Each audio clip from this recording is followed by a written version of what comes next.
Hello, everyone. This is Sinema77, horror and cult film lover. I'm back with another movie review, and yeah, I've been reviewing true crime movies here on my channel for quite a while now, and you know, I talked about a movie with Ted Bundy. I talked about Helter Skelter, Charles Manson. I did, a movie about John Wayne Gacy, Eileen Wuornos. So it was a matter of time. It's like we needed to get around to Henry Lee Lucas, and so the movie, of course, I'm talking about is Henry, Portrait of a Serial Killer.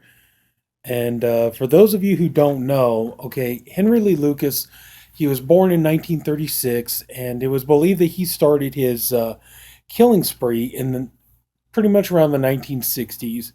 And this is him here. He's the one with the mustache, and the man next to him, that's another serial killer named Otis Toole. We'll get around to talking about him in a minute.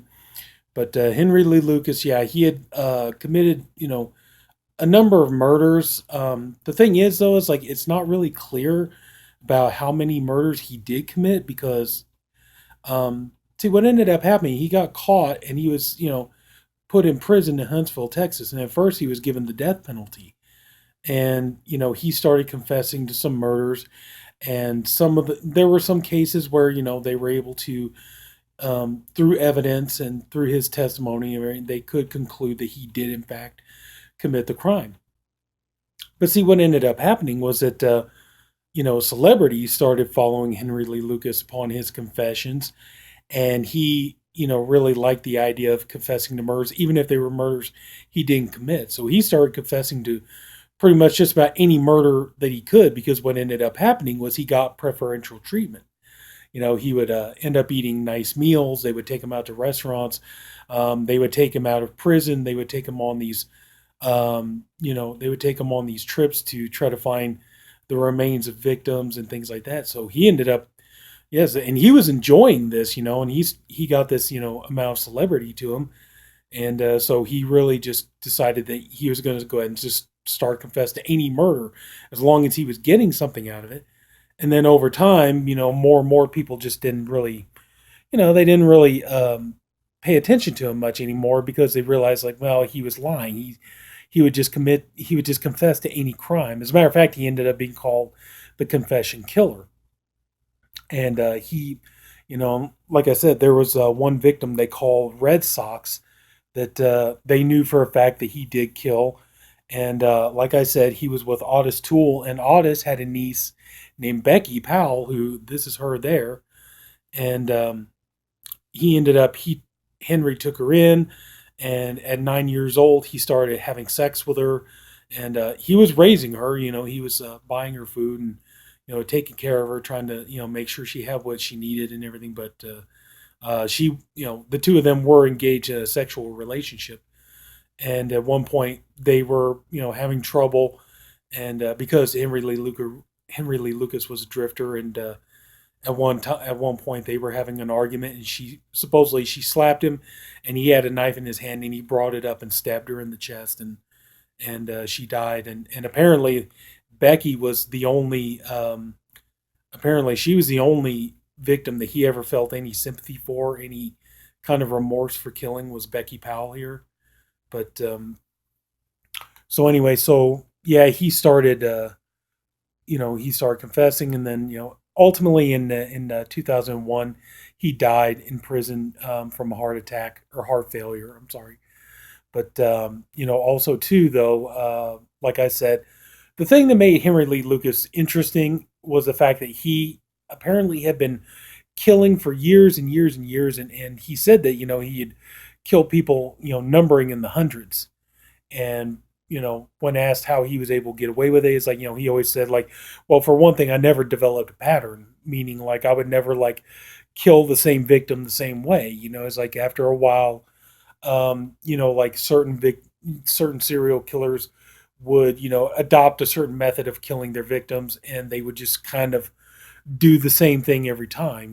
Like John Wayne Gacy, like supposedly his biggest thing was he strangled all of his victims, and Jeffrey Dahmer apparently did the same thing too.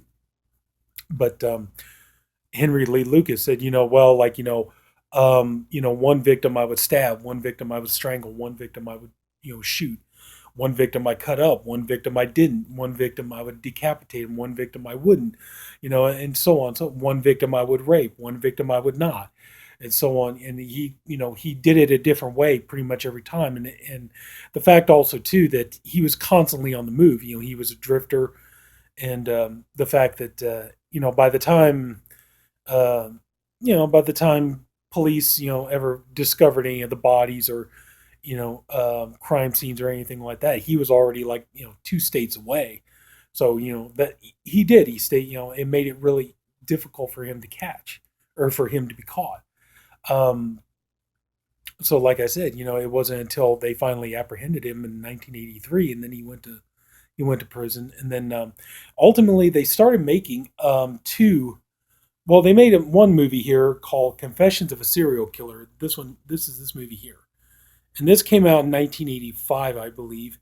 And the movie stars Robert A. Burns. Now, you know, if you're not a horror fan, it's like Robert A. Burns means nothing to you. But if you are a horror fan, you do know who Robert A. Burns is. Robert A. Burns, he was an actor, he was a writer, he was a director, he was a jack of all trades. But the thing he was most known for, he was a production designer, and the most notable movie that he worked on was the Texas Chainsaw Massacre. He designed the farmhouse that Leatherface and the family lived in, and he created all that bone sculpture and like all the real creepy, grisly things you see in Leatherface's farmhouse.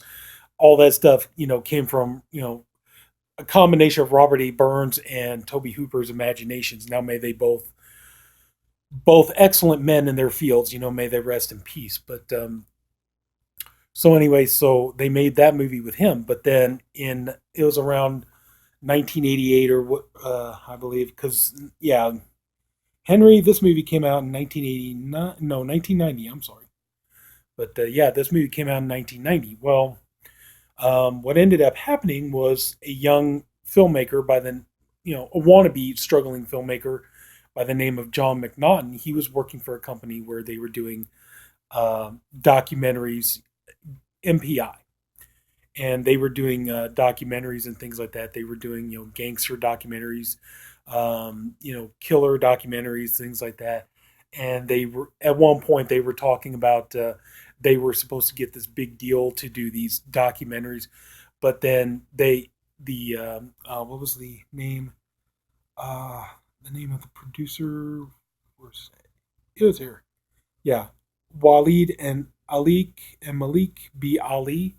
Um, they were the ones financing these documentaries, but then they were trying to get a hold of footage, and turns out they tried to charge them way more than what the footage was worth. And so, they decided piss on it. They were going to take this money and invest in a feature film. And so they told John McNaughton, who was helping them put together these documentaries, they told him, you know what, go out and write a script, but it needs to be like a horror movie because, we need to make a movie that's commercial. Horror movies are commercial, and something that can fit within the realm of the budget, which I believe was like $100,000. I could be wrong, but so anyway, but John McNaughton, he had a hard time trying to figure out what the movie would be about, and so he went and visited a friend that he worked with, and he told him, yeah, they want me to make a horror film, but I don't really have an idea for a subject. And he said that this friend of his, had like stacks of videotapes, and he says, let me show you something. This might interest you. And so he popped in a video cassette, and it was a video cassette of Henry Lee Lucas talking and confessing to crimes and things like that. And McNaughton, started to, see what was going, thought it was interesting, thought he was an interesting subject to make a movie about. And so at one point he was connected to Richard Fire, who Richard Fire was a Chicago actor who the one thing most people would know about him is he played Carol Ann's like psychiatrist or psychologist in Poltergeist 3. And he's the one he gets pushed down an elevator shaft and stuff. Well, apparently, I think if I remember reading in Fangoria correctly, please forgive me if I'm off on my details, but I think that originally that he was talking to Richard Fire about having him be in the movie in the capacity of an actor, but Richard Fire decided he would much rather, he wanted to try his hand at writing screenplays. And so he and, McNaughton, they collaborated on the script and they got it done. So then they started hiring for actors in Chicago, playhouses and stuff. And lo and behold, this is the introduction of the fantastic Michael Rooker, who has gone on to become a great, great character actor. Seen him in many movies and TV. We've seen him on The Walking Dead. He was Stallone's buddy in Cliffhanger. He was fantastic in The Dark Half. Let's see here. He's in the Guardians of the Galaxy movies. Yeah, Mallrats. I mean, he's done so much great stuff. Michael Rooker's fantastic actor, and another great actor that they picked was the late great Tom Tolles, who Tom Tolles ended up playing Otis in the movie. Now, Otis, Tom Tolles' character is based on Otis Toole here, who, like I said, is seen here with Henry Lee Lucas, and Otis Toole. He was living in Florida, and he was telling when he was caught. He was caught for arson. He wasn't caught for murder in the beginning, and they got him for arson. And then he started confessing that he was part of a satanic group, and that he was killing people, and that he was killing children and stuff like that. And he engaged in necrophilia, cannibalism, and all the stuff. And he's saying he was doing it because he was a member of this satanic cult, and Otis Toole was pretty much straight up homosexual, and where Henry Lee Lucas was, a lot of his victims tended to be women. Henry Lee Lucas liked the idea of sex with dead women. That was, his thing. But Otis Toole, supposedly, they engaged in homosexual, love, and supposedly, when Henry Lee Lucas would kill and rape a female victim, Otis Toole would become insanely jealous and do horrible things to the bodies, like kick them and stab them and hit them with rocks and disfigure them and things like that. And so one of the things that Otis Toole was most known for was the fact that he had confessed to the murder of Adam Walsh. Now, Adam Walsh is the son of John Walsh, who is the right there. You will remember him. He's the host of the TV show America's Most Wanted.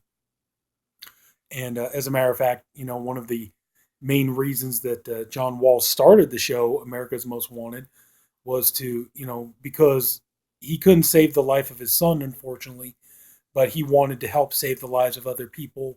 And so they wouldn't have to go through the heartbreak and burden that he went through.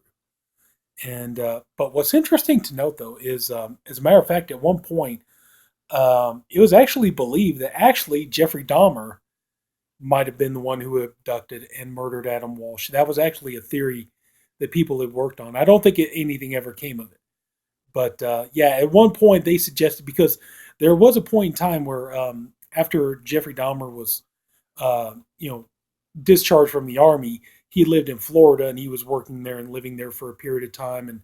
And I think they said that it was amazingly enough that the time that Dahmer was living in Florida pretty much coincided with the time that Adam Walsh was abducted. But over time, pretty much John Walsh just believed and concluded that Otis Toole was the one who murdered his son.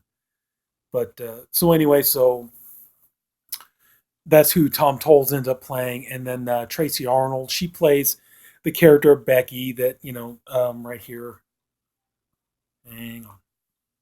Yeah, she ends up playing the character in the movie. She plays a fictionalized version of the character of Becky Powell, and but in this version, she's not Otis's niece. She's his sister. And what ended up happening was that John McNaughton, from his interviews and from his commentary, said that he didn't really want to make a movie that was pretty much, the entire life story of Henry Lee Lucas, but he was just kind of more, he was more like captivated by the idea of like what would like the week in the life of a serial killer be like, just kind of like a little tip of the iceberg, a little snippet of what it would have been like at that time. And so that's pretty much the way he made the film. The the film is pretty much film. It's done very much like a documentary. It has a very much very low budget, very homemade feel to it. But this movie is incredibly strong. The performances are very powerful. Michael Rooker is he is intense. He's scary. He's firing on all cylinders in this movie. He does a great job. Tom Tolles, like I say, may he rest in peace. But Tom Tolles really brought out the whole um, creepy level of Otis, and he's the thing is like even though his character is disgusting and he's repulsive and everything, it's amazing because Tolles he makes him incredibly entertaining to watch. As sick as that is, it's just he just the performance that he gives and everything else. It's all like and the fact that Otis becomes so disgusting, kind of almost to the point you never know what he's going to do next.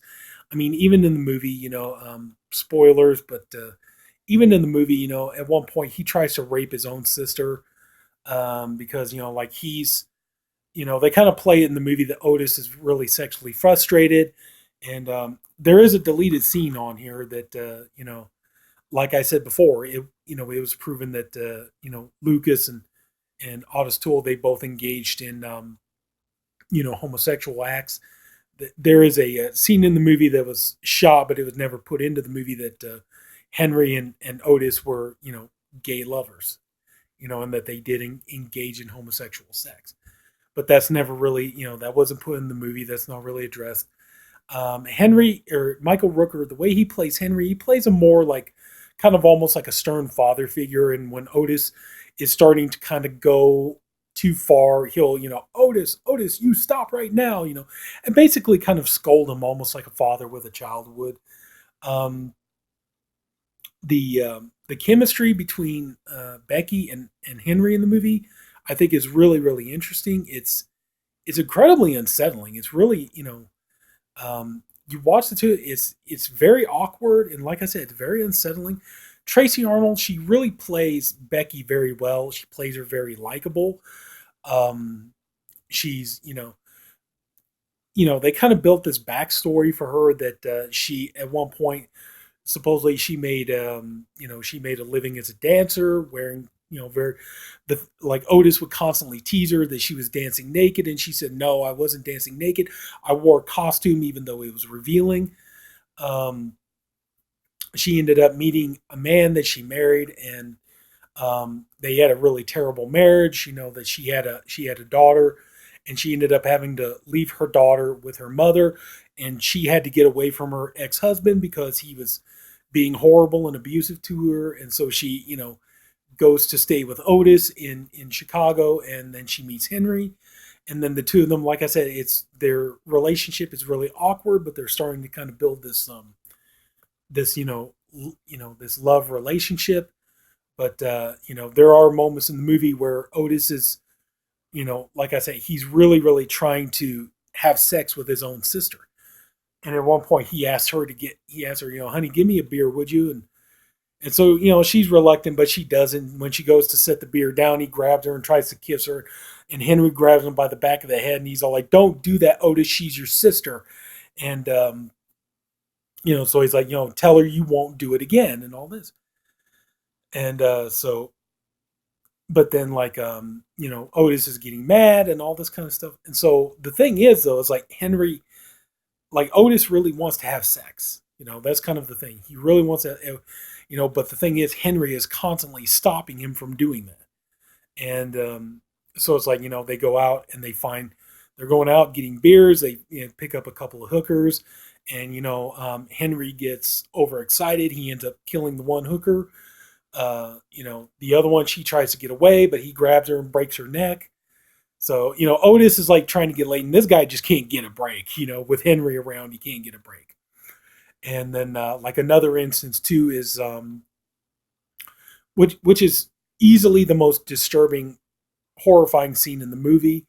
And I admit, when this came out, I must have been like 13 years old or something like that when I saw this. And by then, I thought, there's nothing that could disturb me. There's nothing that's going to bother me.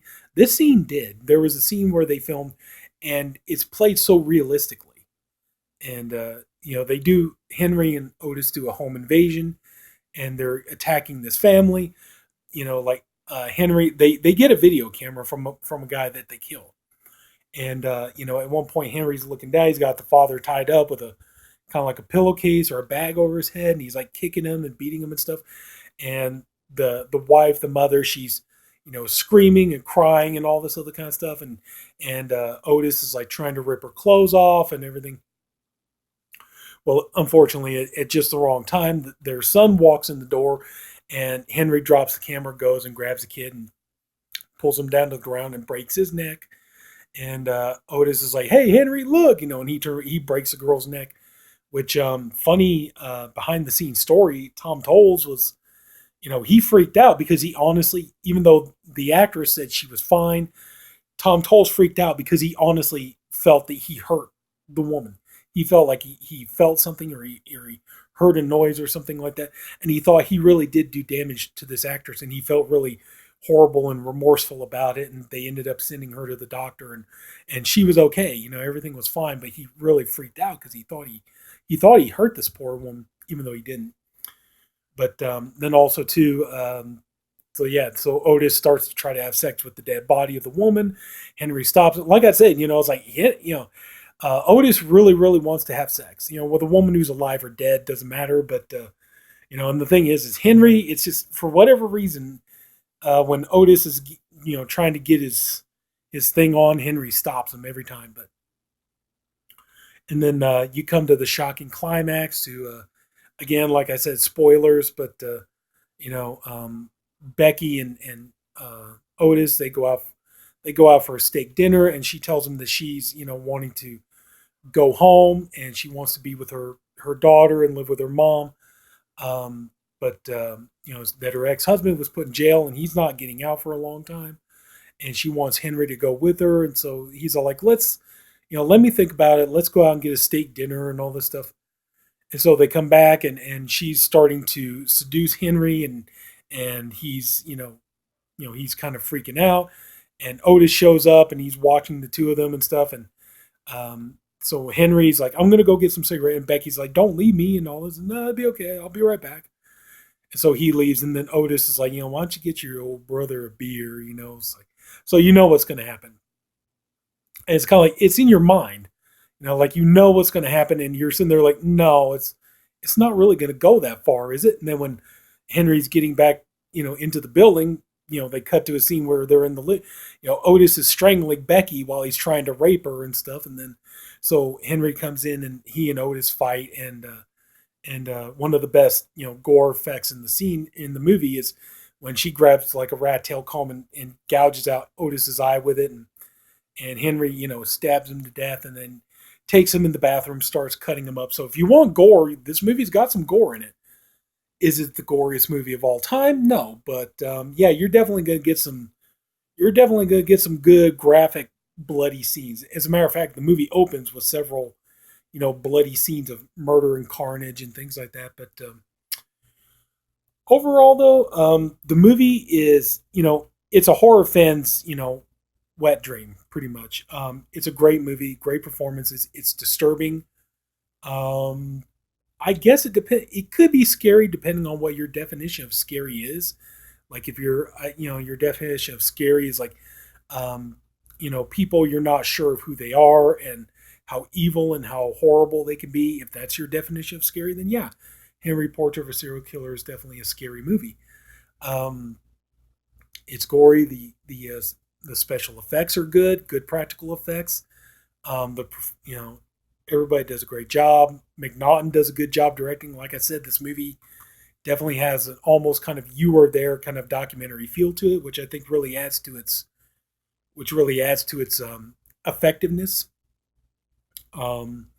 Yeah, just the only thing is though is don't go into this movie if if you want a movie that's going to give you all the accurate details of Henry Lee Lucas and his life and his crimes and everything he's done, this isn't the movie you want. Okay, I mean the movie, it's like I said, it's loosely based on Henry Lee Lucas.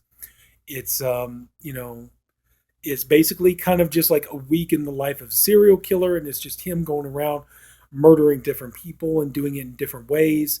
And he's taking Otis on. At first, he takes Otis on as like a student, and he's teaching him about, if you want to kill people, this is how you do it, and this is how you get away with it, and things like that. But yeah, I mean, this really is a great movie. If you like movies about serial killers and stuff, like I said though, just the only downside is don't go into this movie thinking that you're going to get all the accurate, 100% proof details about Henry Lee Lucas and his life and his crimes. The movie, it's fictionalized. It's meant to be fictionalized. It was never intended to be.